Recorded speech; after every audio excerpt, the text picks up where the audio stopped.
আজকের এই ভিডিওতে আমি আপনাদের জানাবো কিভাবে এই নবম পে স্কেল আংশিক বাস্তবায়নের পথে আরও এক ধাপ এগিয়ে গেল।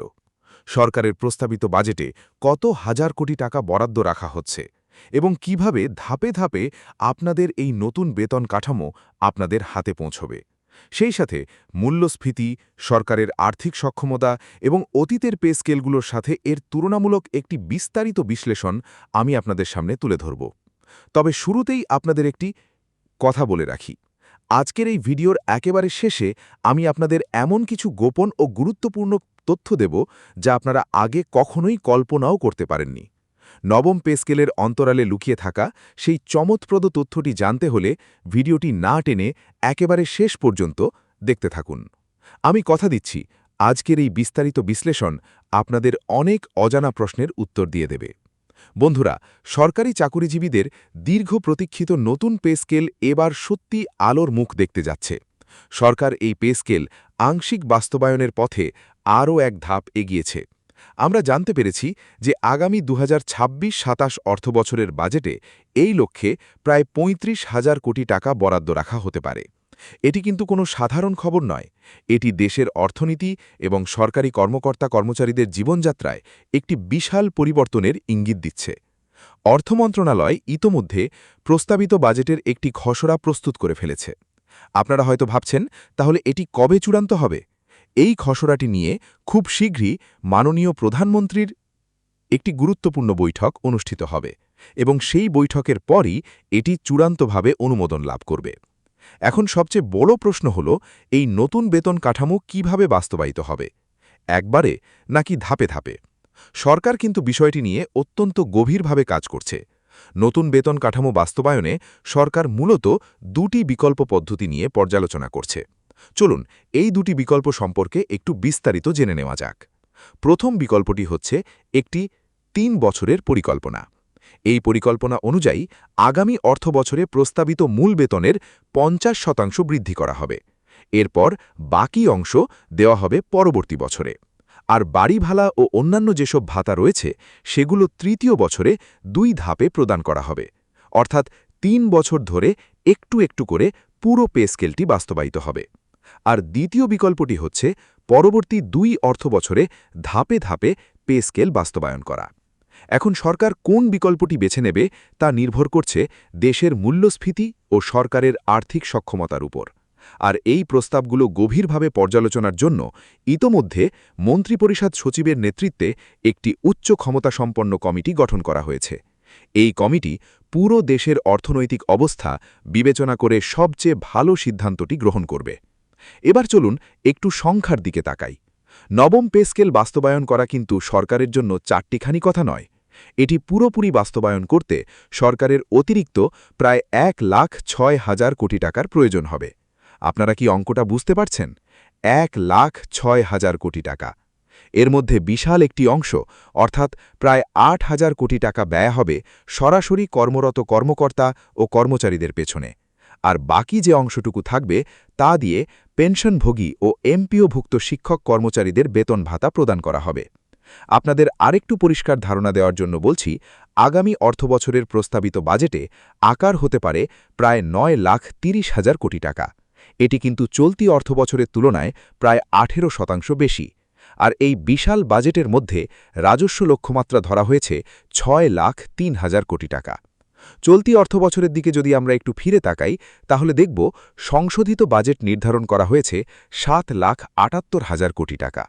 এই সংশোধিত বাজেটে রাজস্ব বাজেট বাড়ানো হয়েছে 25,000 কোটি টাকা এবং অন্যদিকে উন্নয়ন বাজেট কমানো হয়েছে প্রায় 30,000 কোটি টাকা। বর্তমান অর্থবছরে সরকারি চাকুরিজীবীদের বেতন ভাতার জন্য মোট বরাদ্দের পরিমাণ রাখা হয়েছিল 84,111 কোটি টাকা এবং যারা পেনশনভোগী আছেন তাদের জন্য রাখা হয়েছিল 35,657 কোটি টাকা। আপনাদের হয়তো মনে আছে, নবম পে কমিশন বছরেই আংশিকভাবে নতুন বেতন কাঠামো বাস্তবায়নের সুপারিশ করেছিল। আর সেই সুপারিশের ভিত্তিতে গত অন্তর্বর্তীকালীন সরকার এজন্য 3,000 কোটি টাকা বরাদ্দ রেখেছিল। কিন্তু তারপরেও কেন এটি পিছিয়ে গেল? এর পেছনের কারণগুলো অত্যন্ত গুরুত্বপূর্ণ।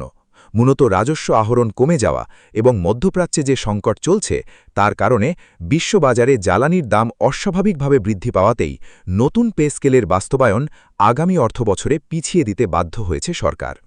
নতুন পে স্কেলে আসলে কি থাকছে? নবম পে কমিশন মোট ২০টি গ্রেডের প্রস্তাব করেছে, আর এই গ্রেডগুলোতে যে বেতনের অঙ্ক প্রস্তাব করা হয়েছে তা শুনলে আপনারা সত্যি আনন্দিত হবেন। নতুন এই প্রস্তাবে সর্বনিম্ন বেতন ৮,২৫০ টাকা থেকে ১ লাখে বাড়িয়ে ২০,০০০ টাকা করার কথা বলা হয়েছে। অন্যদিকে সর্বোচ্চ বেতন ৭৮,০০০ টাকা থেকে ১,৬০,০০০ টাকা করার সুপারিশ করা হয়েছে। এই বিশাল বৃদ্ধির মূল লক্ষ্যই হল ২০১৫-র তুলনায় যেন সরকারি চাকুরিজীবীদের প্রকৃত মজুরি বা জীবনযাত্রার মান কোনোভাবেই কমে না যায়। কারণ গত কয়েক বছরে মূল্যস্ফীতির কারণে মানুষের জীবনযাত্রার ব্যয় অনেক বেড়ে গেছে। আপনারা জানলে অবাক হবেন যে বর্তমান সরকার ১৪ লাখ কর্মচারী এবং ৯ লাখ পেনশনভোগীর জন্য বছরে প্রায় ১,৩১,০০০ কোটি টাকা ব্যয় করে থাকে। আর এই নবম পে স্কেল যদি পুরোপুরি বাস্তবায়িত হয়ে যায় তাহলে সরকারি চাকুরিজীবীদের বেতন দিতে সরকারের প্রতি বছর আরও ১,০৬,০০০ কোটি টাকার প্রয়োজন হবে। আমরা যদি একটু অতীতের দিকে তাকাই তাহলে দেখব ২০১৫ সালে অষ্টম জাতীয় পে স্কেলও কিন্তু ২ ধাপে বাস্তবায়িত করা হয়েছিল। সেই বছর ১ জুলাই থেকে সংশোধিত মূল বেতন কার্যকর করা হয় এবং ঠিক ১ বছর পর থেকে বাকি ভাতাগুলো কার্যকর হয়। ২০১৪-১৫ সালের একটি পরিসংখ্যান দিলে বিষয়টি আপনাদের কাছে আরও পরিষ্কার হবে। সেই সময় বেতন ভাতার জন্য সরকারের বরাদ্দ ছিল ২৮,৭০৯ কোটি টাকা, কিন্তু অষ্টম পে স্কেল বাস্তবায়নের ঠিক পরের বছরেই সেই ব্যয় এক ধাক্কায় বেড়ে দাঁড়ায় ৫০,৭৫৭ কোটি টাকায়। অর্থাৎ পে স্কেল বাস্তবায়নের ফলে বাজেটের উপর কতটা চাপ পড়ে তা এই পরিসংখ্যান থেকেই খুব সহজেই অনুমান করা যায়। বন্ধুরা, আমি ভিডিওর শুরুতেই আপনাদের কথা দিয়েছিলাম যে একেবারে শেষে আমি আপনাদের এমন কিছু গোপন ও গুরুত্বপূর্ণ তথ্য দেব যা আপনারা আগে কখনোই কল্পনাও করতে পারেননি। এবার সেই চমৎপ্রদ তথ্যটি আপনাদের সামনে তুলে ধরছি। আপনারা পুরো ভিডিওতে দেখলেন যে নবম পে স্কেল বাস্তবায়নে ১,০৬,০০০ কোটি টাকা অতিরিক্ত লাগবে এবং সরকার ৩৫,০০০ কোটি টাকা বরাদ্দ রাখছে। কিন্তু আপনারা কি একবারও ভেবে দেখেছেন এই বিশাল টাকার যোগান কোথা থেকে আসবে? আসল গোপন তথ্যটি লুকিয়ে আছে সরকারের রাজস্ব লক্ষ্যমাত্রার ভেতরে। আগামী বাজেটে রাজস্ব লক্ষ্যমাত্রা ধরা হচ্ছে ৬,৩০,০০০ কোটি টাকা। এর মানে হচ্ছে সরকার এই বিশাল অঙ্কের পে স্কেল বাস্তবায়নের জন্য সাধারণ মানুষের উপর পরোক্ষভাবে ট্যাক্স বা ভ্যাটের পরিধি ব্যাপকভাবে বাড়াতে যাচ্ছে। অন্তর্বর্তীকালীন সরকার যে ৩০,০০০ কোটি টাকা বরাদ্দ রেখেছিল তা জ্বালানি সংকট ও মধ্যপ্রাচ্যের অজুহাতে পিছিয়ে দেওয়া হলেও ভেতরের আসল শক্তিটি হল সরকারের কোষাগারে নগদ অর্থের বিশাল ঘাটতি। সবচেয়ে চমৎপ্রদ তথ্য হল পে স্কেলের এই ২০টি গ্রেডে সর্বনিম্ন বেতন ২০,০০০ টাকা করা হলেও মুদ্রাস্ফীতির যে লুক্কায়িত হার বাজারে চলমান রয়েছে তাতে আগামী ৩ বছরে যখন এই পে স্কেল পুরোপুরি বাস্তবায়িত হবে তখন এই ২০,০০০ টাকার ক্রয় ক্ষমতা বর্তমানের ৮,২৫০ টাকার প্রায় কাছাকাছি চলে যাওয়ার একটি বড় সংখ্যা রয়েছে। অর্থাৎ সরকার ৩ বছর বা ২ বছরের যে ধাপে ধাপে পে স্কেল দেওয়ার কৌশলটি নিয়েছে তা মূলত এককালীন বিশাল টাকার চাপ থেকে অর্থনীতিকে বাঁচানোর একটি মাস্টার প্ল্যান। আপনারা হয়তো ভাবছেন আপনাদের বেতন দ্বিগুণ হচ্ছে, কিন্তু অর্থনৈতিক সমীকরণে সরকার অত্যন্ত সুকৌশলে মুদ্রাস্ফীতি ও বেতনের একটি ব্যালেন্স তৈরি করছে যা খালি চোখে বোঝা প্রায় অসম্ভব। এই ছিল নবম পে স্কেল নিয়ে আমাদের আজকের বিস্তারিত ও গভীর বিশ্লেষণ। আশা করি এই ভিডিওটির মাধ্যমে আপনারা প্রস্তাবিত বেতন কাঠামো, সরকারের পরিকল্পনা এবং পেছনের অর্থনীতি সম্পর্কে একটি স্বচ্ছ ধারণা পেয়েছেন।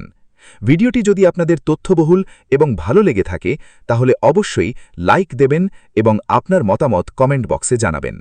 আপনি যদি সরকারি চাকুরিজীবী বা এই খাতের সাথে যুক্ত হয়ে থাকেন তবে আপনার প্রত্যাশা কি সেটিও লিখতে ভুলবেন না। আর হ্যাঁ, এরকম আরও গুরুত্বপূর্ণ বিশ্লেষণমূলক এবং আপডেট খবর সবার আগে পেতে আমার চ্যানেলটি সাবস্ক্রাইব করে পাশের বেল আইকনটি বাজিয়ে দিন। আজকের মতো এখানেই বিদায় নিচ্ছি। সবাই ভালো থাকবেন, সুস্থ থাকবেন এবং নিজের খেয়াল রাখবেন। দেখা হবে আগামী ভিডিওতে নতুন কোনো গুরুত্বপূর্ণ বিষয় নিয়ে। ধন্যবাদ।